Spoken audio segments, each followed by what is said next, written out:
والإسلام ديني. अस्सलामु अलैकुम वरहमतुल्लाहि वबरकातुहू।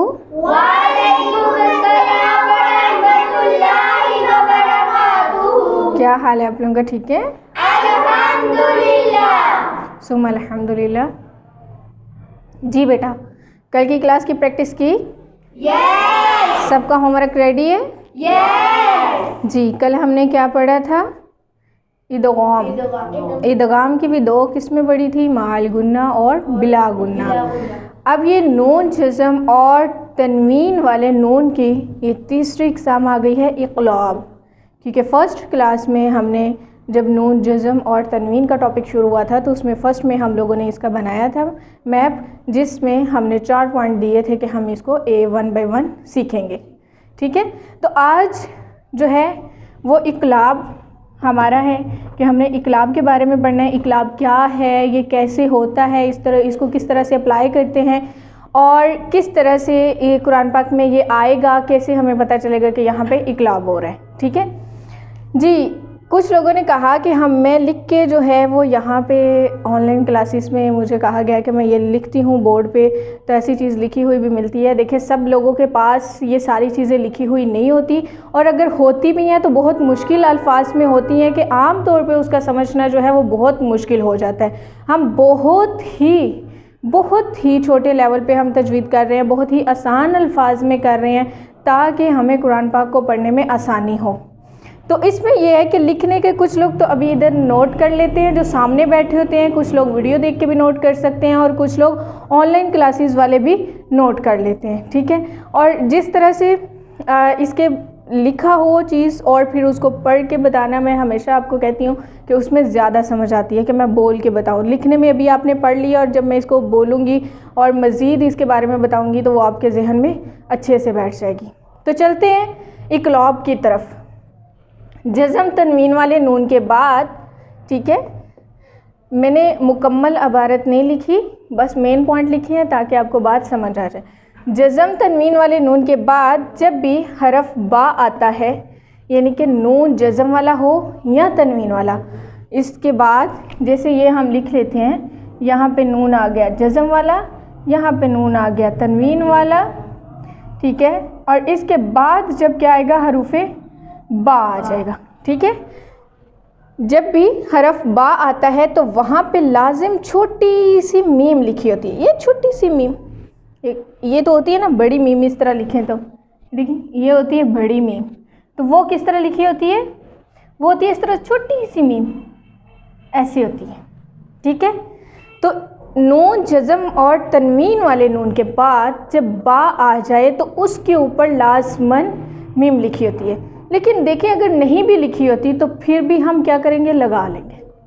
ठीक है, तो अभी क्या है कि फिर क्या होगा, नून जज़म भी आ गया, तनवीन, उसके बाद बा भी हमने लिख लिया, अब इसके बाद मीम है, तो मीम लगा के फिर हमने क्या करना है, कहते हैं कि जज़म वाले नून और तनवीन की जगह छोटी मीम के साथ गुन्ना करेंगे। ठीक है, पहले हमने क्या करना था, अगर ये नून जज़म है तो इसकी आवाज़ कैसे आ जानी थी, जैसे मीम ज़बर नून, मन, नून की आवाज़ आनी थी। फिर अगर इस तरह नून दो ज़बर नन, नून दो ज़ेर नीन, नून दो पेश नून, नून की आवाज़ आनी थी। अगर हम लगाते नून दो ज़बर बा, ना बा जाता, बा की आवाज़ आनी, लेकिन अब हमने बा की आवाज़ नहीं करनी। ठीक है, अब हमने इसको क्या करना है, मीम की आवाज़ के साथ गुन्ना करना है। नून की आवाज़ को ख़त्म करके मीम की आवाज़ के साथ गुन्ना करना है और उसमें फिर ऐड करेंगे बा को भी। ठीक है, फिर से आएगा कि नून की आवाज़ के साथ हमने मीम की आवाज़ को, नून की आवाज़ को छोड़ देना है, उसकी जगह हमने मीम लेना है, तन की जगह तम लेंगे और फिर बा को ऐड करेंगे। जी बेटा, तो अभी ये हमने इक़लाब की कुछ अल्फाज लिखे हैं उसकी एग्जाम्पल के लिए। तो अभी ये देखें, इस तरह कुरान पाक में आएगा कि नून जज़म और साथ में ये छोटी सी मीम बनी होगी, लेकिन नून जज़म के बाद क्या है, बा। यहाँ पे भी देखें कि नून जज़म के बाद क्या है, बा। यहाँ पे देखें तनवीन के बाद क्या है, बा। ठीक है, यहाँ पे भी देखें नून जज़म के बाद क्या है, बा। अब ये हमने 4 एग्जाम्पल लिए हैं। ठीक है, قرآن پاک میں اس کی بہت ساری ایگزامپل مل جائیں گی. یہ بہت ہی ایزی ہے کیونکہ اس کے اوپر یہ سائن ہے کہ میم لکھا ہوگا تو ہمیں پتہ ہوگا اقلاب ہے, اس لیے میں نے اس کی زیادہ جو ہے وہ ایگزامپل نہیں لی. اب اس کو ویسے تو یہ حروف بنے گا من باخیلا, ٹھیک ہے, لیکن اب کیا کریں گے, میم کو میم سے ملا دیں گے, نون کی آواز کو ختم کر دیں گے, مم باخیلا, اور میم کو میم سے ملاتے ہوئے بھی گننا بھی کریں گے, رکیں گے بھی, ٹھیک ہے, مم باخیلا,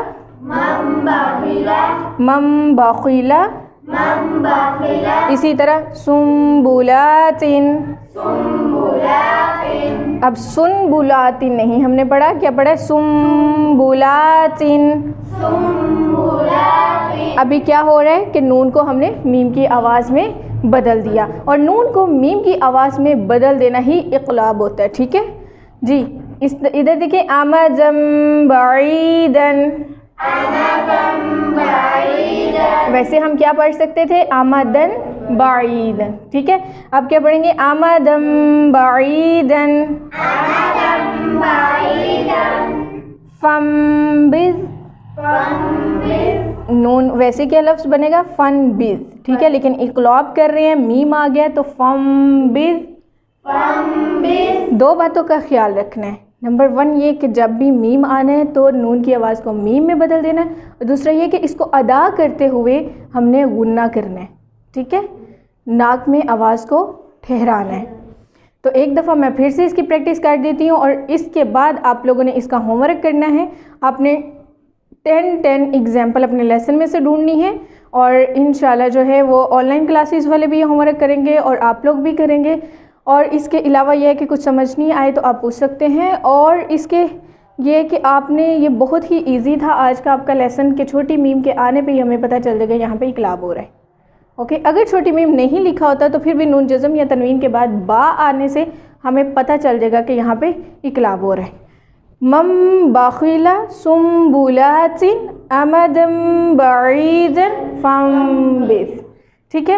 آج کی کلاس ہماری یہاں پہ ہی کمپلیٹ کرتے ہیں. نیکسٹ رول کے ساتھ ملتے ہیں کل کے دن میں انشاءاللہ. تب تک کے لیے اللہ حافظ.